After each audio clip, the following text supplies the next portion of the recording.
श्री गणेशाय नमः। ओम नमः शिवाय।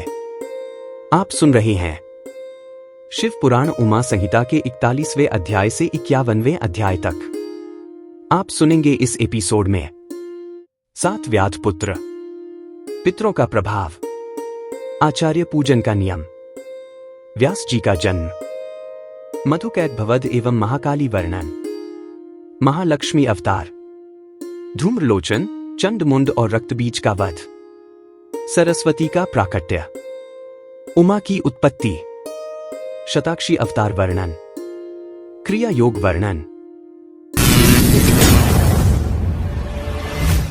उमा संहिता 41वां अध्याय। 7 व्याध पुत्र।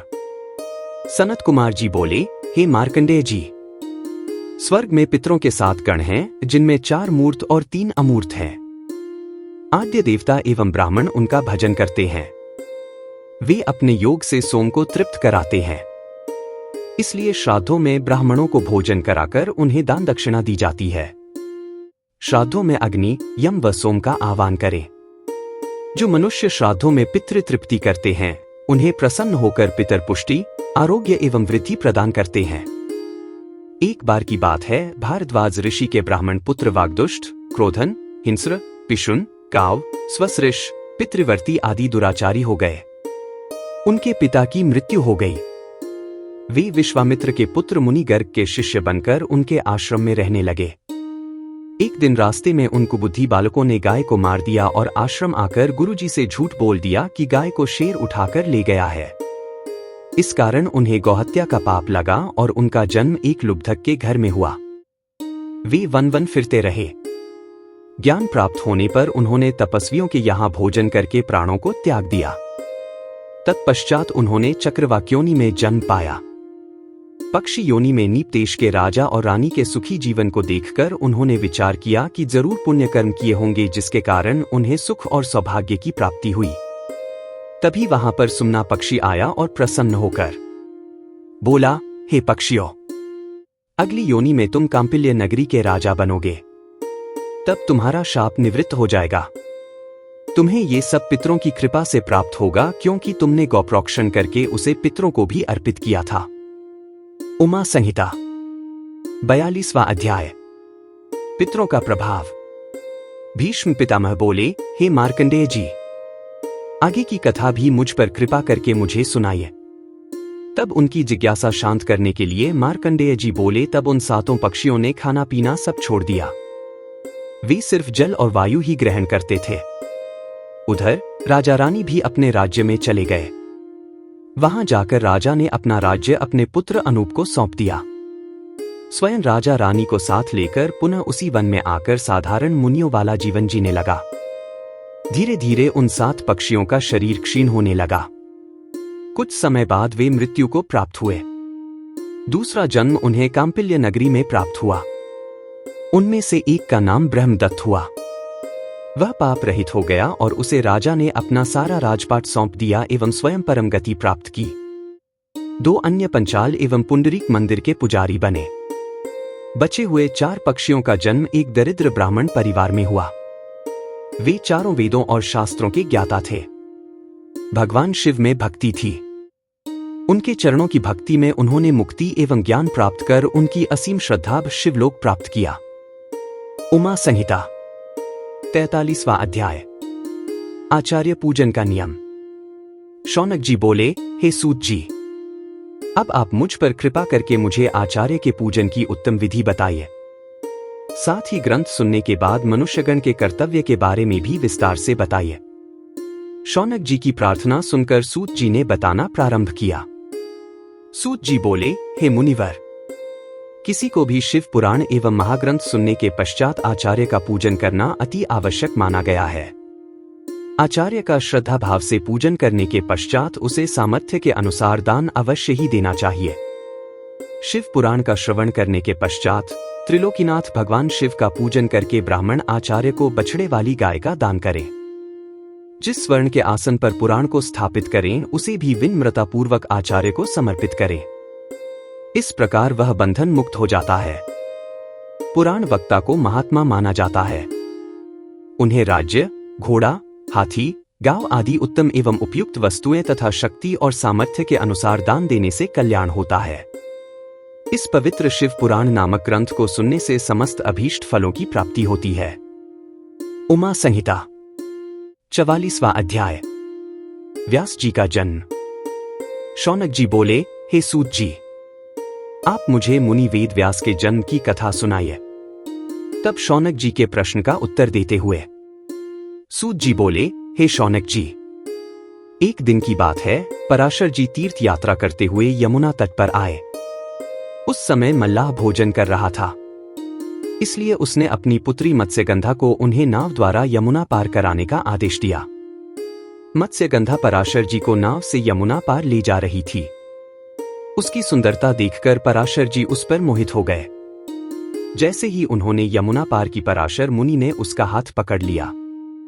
तब मत्स्यगंधा ने मुनिवर से कहा कि आप रात का इंतजार करें। पराशर जी ने अपने योग से दिन को रात कर दिया। दोनों का मिलन हुआ, परंतु मत्स्यगंधा चिंतित थी। तब पराशर जी ने उससे वर मांगने को कहा। मत्स्यगंधा बोली, मुनिवर, मेरे इस कर्म को मेरे माता पिता कोई भी न जान सके, मेरा कन्या धर्म भी न जाए और मुझे आपके समान तपस्वी और शक्तिमान पुत्र की प्राप्ति भी हो। तब उसके वचन सुनकर पराशर मुनि बोले, देवी, जैसा आप चाहती हैं वैसा ही होगा और आज से आप सत्यवती नाम से प्रसिद्ध होंगी। आपके गर्भ से भगवान श्री विष्णु का अंश उत्पन्न होगा। यह कहकर मुनिवर चले गए। नियत समय पर सत्यवती ने सूर्य के समान महातेजस्वी पुत्र को जन्म दिया। पुत्र माता की आज्ञा लेकर तपस्या करने चला गया और जाते समय उसने माता से कहा कि कोई भी कष्ट पड़ने पर मुझे अवश्य याद करना। सत्यवती अपने घर लौट आई। व्यास जी तपस्या में लीन हो गए। वेदों की शाखाओं का अध्ययन करने से वे वेदव्यास के नाम से प्रसिद्ध हुए। फिर वे तीर्थ स्थानों के भ्रमण के लिए निकल पड़े। एक बार शिवलिंग का दर्शन करने के पश्चात उनके मन में विचार आया कि कोई ऐसा सिद्धिदायक लिंग हो जिसकी आराधना और भक्ति करने से सब विद्याएं प्राप्त हो जाएं और अभीष्ट फलों की प्राप्ति हो। यही सोचकर वे ध्यान मग्न हो गए। तभी उन्हें ज्ञात हुआ कि धर्म, अर्थ, काम और मोक्ष देने वाले अतिमुक्त महाक्षेत्र में मध्येश्वर लिंग स्थित है। वेदव्यास जी ने गंगा में स्नान करके व्रत आरंभ कर दिया। उन्होंने भोजन त्याग दिया। वे पहले फलाहारी रहकर पूजन करने लगे। फिर उन्होंने सिर्फ जल ही ग्रहण किया। फिर उन्होंने सिर्फ हवा को ग्रहण करते हुए अपना पूजन आरंभ किया। तत्पश्चात उन्होंने निराहारी रहकर भगवान शिव की उत्तम तपस्या की। उनकी इस दुस्सह साधना से शिव जी प्रसन्न हुए और वेदव्यास जी को दर्शन दिया। देवाधिदेव महादेव जी को साक्षात अपने सामने पाकर वेदव्यास जी उनकी स्तुति करने लगे। वे बोले, हे देवाधिदेव, कल्याणकारी शिव, आप मन और वाणी से अगोचर हैं। वेद भी आपकी महिमा को पूर्ण रूप से नहीं जानते। आप ही सृष्टि के रचनाकर्ता, पालनकर्ता और संहारकर्ता हैं, है सर्वशक्तिमान ईश्वर। आप ही जन्म मरण, देश, कुल आदि से रहित हैं। आप ही त्रिलोक के स्वामी हैं। इस प्रकार व्यास जी ने शिव जी की स्तुति की। प्रसन्न होकर शिव जी बोले, हे व्यास जी, तुम मनचाहा वर मांगो। तब व्यास जी बोले, स्वामी, आप तो सर्वज्ञ सर्वेश्वर हैं, आपसे कुछ भी छिपा नहीं है। तब त्रिलोकीनाथ भगवान शिव बोले, मुनिवर, मैं तुम्हारे कंठ में स्थित होकर तुम्हारी इच्छा के अनुसार इतिहास एवं महापुराणों की रचना करूंगा। तुम्हारे द्वारा प्रयोग में लाए गए स्तुति अष्टक का जो भी शिवलिंग के सामने बैठकर 1 वर्ष तक तीनों काल में मेरी स्तुति करेगा, उसकी सभी मनोकामनाएं अवश्य पूर्ण होंगी। यह कहकर महादेव जी अंतर्धान हो गए। भगवान शिव की कृपा से वेदव्यास जी ने ब्रह्मा, पद्म, विष्णु, शिव, भागवत, भविष्य, नारद, मार्कंडेय, अग्नि, ब्रह्मवैवर्त, लिंगवारा, कूर्म, मत्स्य, गरुड़, बामन, ब्रह्मांड आदि 18 महापुराणों की रचना की। ये सभी पुराण पुण्य और यश देने वाले हैं। इनको श्रद्धापूर्वक भक्ति भावना से पढ़ने अथवा सुनने से मुक्ति प्राप्त होती है तथा समस्त पाप नष्ट हो जाते हैं। उमा संहिता 45वां अध्याय। मधुकैट भवद एवं महाकाली वर्णन। सूत जी बोले, हे मुनिवर, अब मैं आपको जगत जननी माता उमा के विषय में बताता हूं। स्वरोचिष नामक मनवंतर में विरथ नाम के एक राजा हुए हैं। उनका सुरथ नामक पुत्र बहुत वीर और पराक्रमी था। वह महादानी भी था। वह देवराज इंद्र के समान पराक्रमी था। उसके राज्य में प्रजा बहुत सुखी थी। एक बार उस पर 9 राजाओं ने एक साथ आक्रमण कर दिया। युद्ध में उसे हराकर उसके राज्य पर अपना कब्जा कर लिया। सुरथ घोड़े पर सवार होकर वन को चला गया। वन में राजा सुरथ ने एक सुंदर आश्रम देखा। वहां पर सभी जीव जंतु शांत वातावरण में विचरण कर रहे थे। आश्रम में स्वागत पाकर राजा वहीं रहने लगा। एक दिन की बात है, राजा सुरथ मन ही मन यह विचार करने लगा कि मैं अपने दुर्भाग्य के कारण अपना राज्य खो बैठा हूं। सुरथ यह सोच ही रहा था, तभी आश्रम में एक वैश्य आया। वह आकर राजा के पास ही बैठ गया। उसे दुखी देखकर राजा ने उससे उसके दुख का कारण जानना चाहा। तब वह वैश्य आंखों में आंसू लिए बोला, राजन, मैं समाधि नामक वैश्य हूं। मैं एक अत्यंत धनाढ़ कुल में उत्पन्न हुआ हूं, परंतु मेरे पुत्र पौत्रादि ने धन के लालच में ही मुझे घर से बाहर निकाल दिया है। राजा सुरथ और वैश्य समाधि आपस में बात कर ही रहे थे कि वहां ऋषि मेधा आ गए और बोले, राजन, इस संसार में सबको आकर्षित और मोहित करने वाली सनातनी माया देवी सत्य रूपा ही है। वे ही इस जगत की रचना, पालन और सहार करती है। प्रलय के समय भगवान श्री विष्णु शैया पर योग निद्रा में सोए हुए थे। उसी समय उनके कान के मैल से 2 राक्षस प्रकट हो गए। उनके नाम मधु और कैटब थे। वे दोनों राक्षस विष्णु जी के नाभि कमल में स्थित ब्रह्मा जी को मारने के लिए दौड़े। उन महादैत्यों को इस प्रकार अपनी ओर आता देखकर ब्रह्मा जी महामाया देवी परमेश्वरी का ध्यान करके उनकी स्तुति करने लगे। वे बोले, हे महामाया, हे शरणागतों की रक्षा करने वाली देवी, इन महादैत्यों से मेरी रक्षा कीजिए। मैं आपको बारंबार प्रणाम करता हूं। आप मधुकैटब दोनों दैत्यों को मोहित करें और नारायण श्री विष्णु को जगाकर मेरी रक्षा करें। इस प्रकार ब्रह्मा जी की स्तुति एवं प्रार्थना सुनकर महामाया देवी फाल्गुन माह की शुक्ल पक्ष की द्वादशी को प्रकट होकर संसार में महाकाली नाम से जग प्रसिद्ध हुई। तभी देवी ने ब्रह्मा जी को प्राण रक्षा का आश्वासन दिया। योगमाया के रूप में वे विष्णु जी के नेत्रों से बाहर आईं तो विष्णु जी जाग गए। उन दैत्यों को देखकर क्रोधित श्रीहरि उन्हें मारने दौड़े। तब वे बोले, हमारा वध आप वहीं पर कर पाएंगे जहां पृथ्वी पर जल नहीं हो। तब भगवान विष्णु ने मधु और कैटब नामक दोनों महादैत्यों को अपनी जंघाओं पर लिटाकर अपने सुदर्शन चक्र से उनका सिर काटकर ब्रह्मा जी की रक्षा की।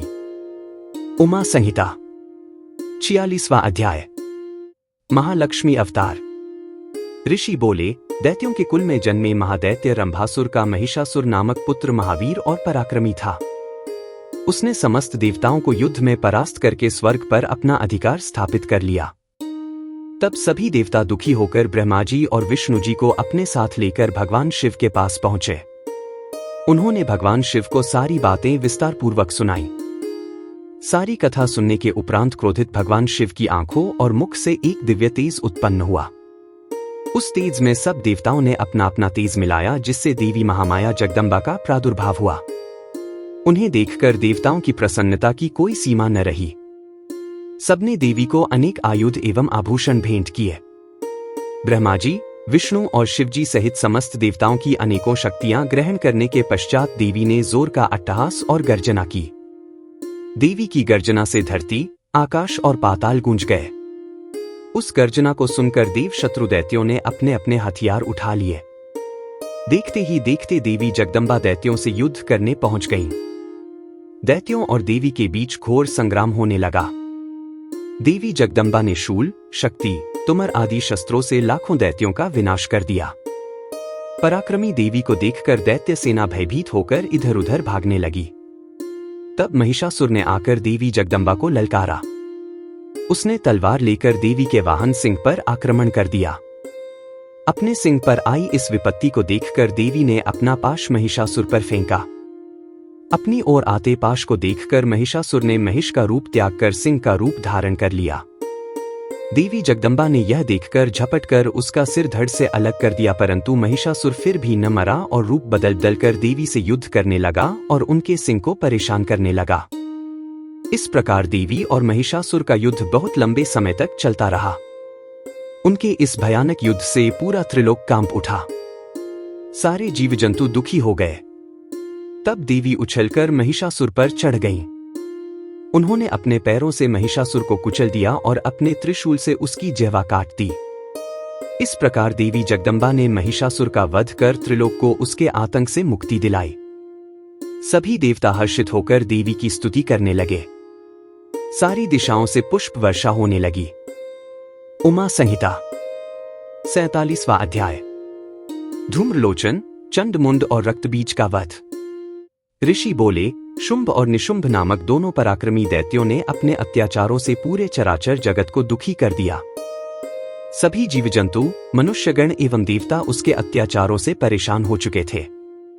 तब देवता अत्यंत परेशान होकर हिमालय पर श्री पार्वती जी की शरण में गए और देवी की स्तुति करने लगे। वे बोले, हे कल्याणकारी देवी भवानी, हम सब आपकी शरण में आए हैं। मातेश्वरी, हमारी रक्षा कीजिए। शुंभ निशुंभ के आतंक एवं अत्याचारों से त्रिलोक को मुक्त कराइए। देवताओं की स्तुति सुनकर देवी ने अपने शरीर से एक तेज उत्पन्न किया और एक कुमारिका प्रकट हुई। सब देवताओं ने हाथ जोड़कर और सिर झुकाकर देवी की स्तुति की।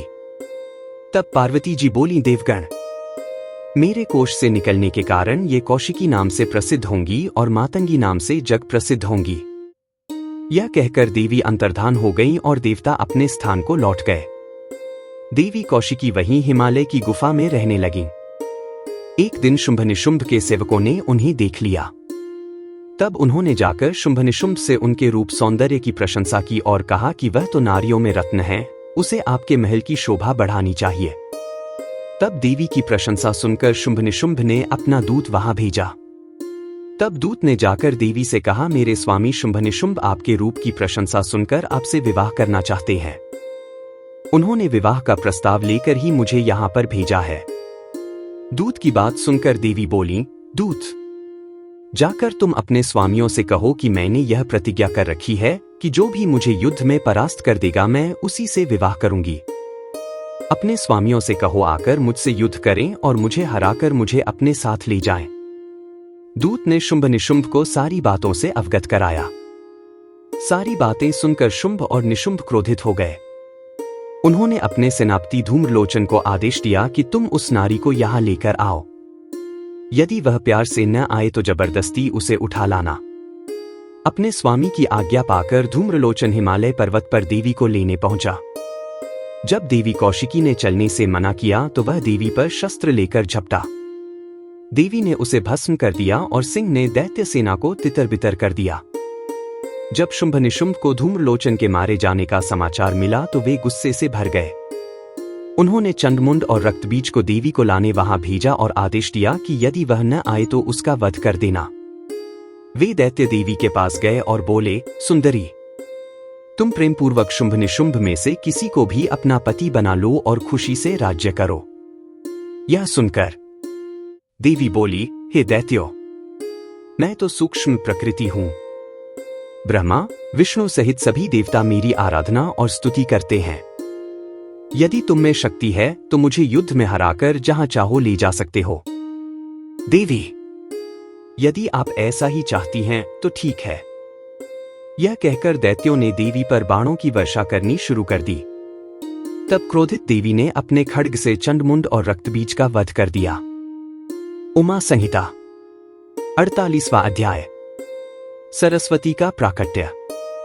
राजा ने कहा, चंडमुंड और रक्तबीज के मर जाने पर शुंभ निशुंभ ने क्या किया? ऋषि बोले, जब शुंभ निशुंभ को पता चला कि चंडमुंड और रक्तबीज को देवी ने मार दिया है तब वे स्वयं अस्त्र शस्त्र से सुसज्जित होकर युद्ध भूमि की ओर चल दिए।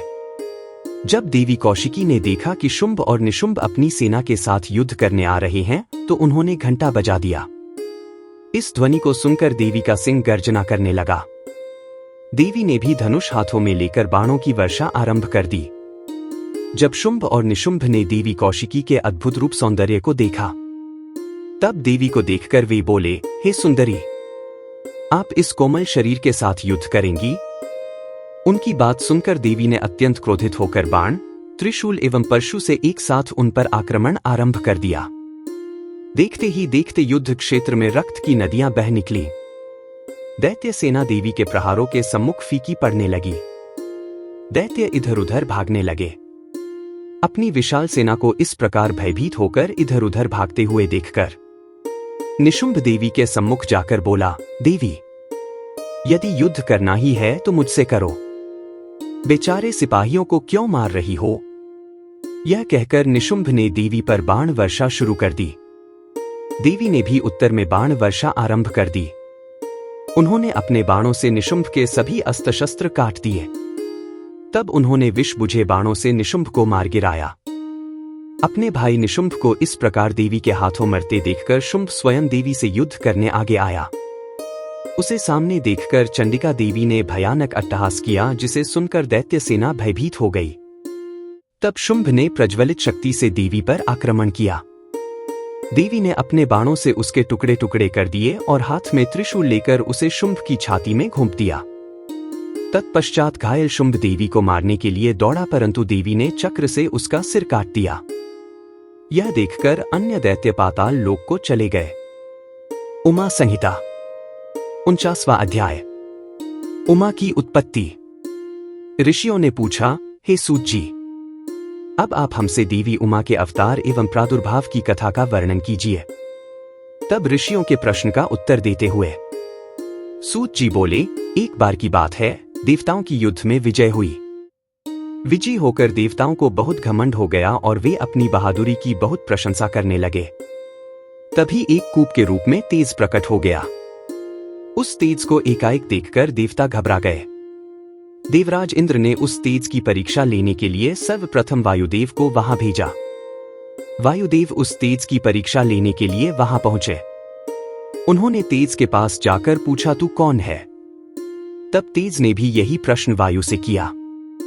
वायुदेव ने अहंकार से कहा, मैं इस जगत का प्राण हूं, मेरे द्वारा ही यह जगत चल रहा है। यह सुनकर तेज ने कहा कि इस तिनके को जलाकर दिखाओ तो मैं तुम्हें शक्तिशाली समझ सकता हूं, परंतु वायुदेव अपनी सारी ताकत लगाकर भी उस तिनके को हिला भी नहीं सके। तब लज्जित और हारे हुए वे देवराज इंद्र के पास पहुंचे।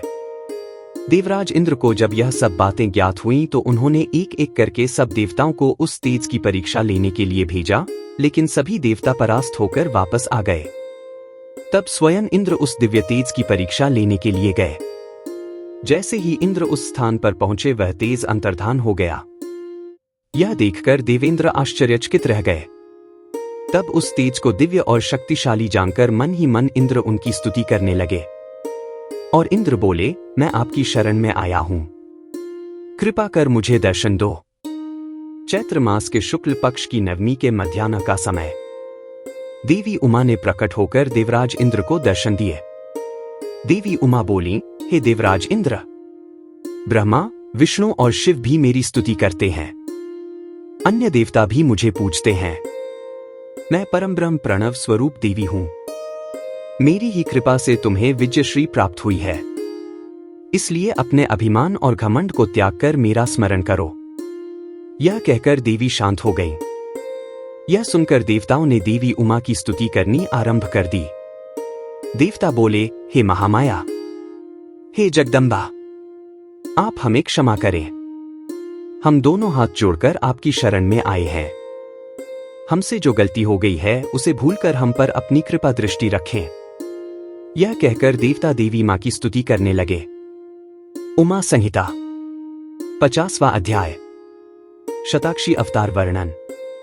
सूत जी बोले, ऋषिगण, एक बार की बात है, एक महापराक्रमी रुद्र के पुत्र दुर्गम ने ब्रह्मा जी की कठोर तपस्या की। उसने ब्रह्मा जी से वरदान में वेद प्राप्त कर लिए। वह अपने को महाशक्तिशाली समझने लगा और वह देवताओं को कष्ट देने लगा। उसने पृथ्वी पर उपद्रव करने प्रारंभ कर दिए। वेदों के न रहने पर सारी क्रियाएं चली गईं। ब्राह्मणों ने धर्म का त्याग कर दिया। प्रजा पर यह संकट आया हुआ देखकर सभी देवता देवी उमा की शरण में गए। देवता स्तुति करते हुए बोले, हे महादुर्गे, हे जगदम्बिके, जिस प्रकार आपने शुंभ निशुंभ का वध करके हमारी रक्षा की, उसी प्रकार इस दुष्ट का भी वध करके अपने शरणागतों की रक्षा करो। इस प्रकार देवताओं की स्तुति सुनकर देवी की आंखों से आंसू बहे। तब उस जल की धाराओं से धरती पुनः हरी भरी हो गई। वृक्ष और औषधियां फलने फूलने लगीं। नदियां, तालाब और समुद्र जल से सराबोर हो गए। यह देखकर देवता देवी उमा से बोले, हे मातेश्वरी, कृपा कर वेदों को भी वापस दिला दीजिए। तब देवी ने वेद लौटाने का आश्वासन देकर उन्हें विदा किया। देवता अपने अपने धाम को चले गए। तभी देवी को देवताओं का हित करने वाली जानकर दुर्गम ने उन पर आक्रमण कर दिया। देवी ने भी पलटकर वार करना आरंभ कर दिया। देखते ही देखते देवी उमा और दुर्गम के बीच भयानक युद्ध होने लगा। चारों ओर से बाणों की वर्षा होने लगी। उस समय देवी उमा बहुत क्रोधित हुई। तब उनके शरीर से काली, तारा, छिन्नमस्ता, श्रीविद्या, भुवनेश्वरी, रौरवी, बगुला, थमरा, त्रिपुरा, मातंगी नामक 10 देवियां प्रकट हुईं। देखते ही देखते देवियों ने दैत्यों की 100 अक्षौहिणी सेना का नाश कर उसे तितर बितर कर दिया। तत्पश्चात देवी ने अपने त्रिशूल से दैत्येंद्र दुर्गम का वध कर दिया। देवी ने उससे वेद छीनकर देवताओं को सौंप दिए। प्रसन्न देवता महामाया देवी उमा की स्तुति करने लगे। देवता बोले, हे मातेश्वरी, आपने हमारी रक्षा के लिए अनंताक्ष भय रूप रखा, इसलिए आप शताक्षी नाम से जग प्रसिद्ध होंगी। शोक द्वारा लोकहित करने के कारण शाकुंभरी और दुर्गम नामक दैत्य का वध करने के कारण दुर्गा कहलाएंगी। हे महाबले, हे ज्ञानदायिनी, हे योग निद्रे, हे विश्वजननी, हम आपको नमस्कार करते हैं। आप सदा हमारा कल्याण करें और सबकी रक्षा करें। तब देवताओं को उनकी रक्षा का आश्वासन देकर देवी अंतर्धान हो गई। उमा संहिता 51वां अध्याय। क्रिया योग वर्णन। एक बार महामुनि व्यास के पूछने पर सनत कुमार जी ने उन्हें महादिव्य क्रिया योग और उसके फल के विषय में बताया। सनत कुमार जी बोले, हे महामुनि, ज्ञान योग, क्रिया योग और भक्ति योग भक्ति और मुक्ति प्रदान करने वाले हैं। ज्ञान, आत्मा और हृदय का मिलन ही क्रिया योग कहलाता है। इसी योग के साथ बाह्य अर्थ का संयोग क्रिया योग कहलाता है। कर्म से भक्ति, भक्ति से ज्ञान एवं ज्ञान से मुक्ति प्राप्त होती है। योग ही मुक्ति का एकमात्र मार्ग है। पत्थर, लकड़ी एवं मृत्तिका से देवी का मंदिर बनवाने, प्रतिदिन यज्ञ करने से एक सा पुण्य प्राप्त होता। इस लोक में श्री पार्वती जी की मूर्ति का निर्माण कराने वाला निश्चय ही दुर्गा लोक को जाता है। देवी का मंदिर बनवाने से पुण्य की प्राप्ति होती है। देवी की मूर्ति की स्थापना कर उसके चारों ओर पंचाना देवी की स्थापना करने से असंख्य पुण्य की प्राप्ति होती है। सूर्य और चंद्र ग्रहण के समय विष्णु सहस्रनाम के पाठ से कई गुना अधिक फल देवाधिदेव शिव जी का नाम जपने से मिलता है। देवी का नाम जपने से उससे भी अधिक पुण्य मिलता है। नित्य प्रति देवी उमा का नाम जपने से दुर्गा जी के गण पद की प्राप्ति होती है। जो मनुष्य मां उमा का धूप, दीप, नैवेद्य से पूजन करते हैं, मंदिर को लीपते हैं या उसे साफ करते हैं, उन्हें उमालोक की प्राप्ति होती है।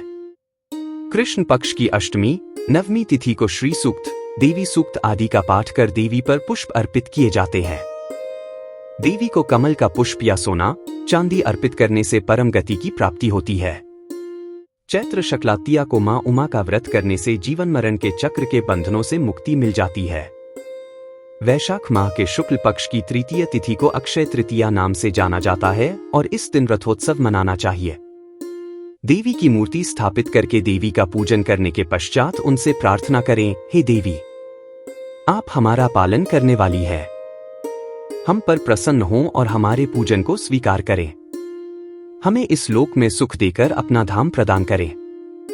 आश्विन माह के शुक्ल पक्ष में नवरात्र का व्रत किया जाता है। यह उत्तम व्रत सभी कामनाओं को पूर्ण करने वाला तथा मनोरथ सिद्ध करने वाला है। इसी पुण्य कल्याणकारी व्रत को करने से विरथ के पुत्र सुरथ राजा बने, समाधि नामक वैश्य को मुक्ति प्राप्त हुई। इसी प्रकार विधि विधान से नवरात्र व्रत को पूरा करने से सभी अभीष्ट फलों की प्राप्ति होती है। इस व्रत को करने से देवी उमा स्त्रियों के सौभाग्य की रक्षा करती हैं तथा इस व्रत के प्रभाव से विद्या, धन, पुत्र आदि की प्राप्ति होती है। इस प्रकार उमा संहिता का पवित्र भक्तिमय स्वरूप मैंने आपको सुनाया है। इसे पढ़ने एवं सुनने से कामनाएं पूरी होती हैं और सब सुख भोग कर मनुष्य परमधाम को प्राप्त करता है। श्री उमा संहिता संपूर्ण।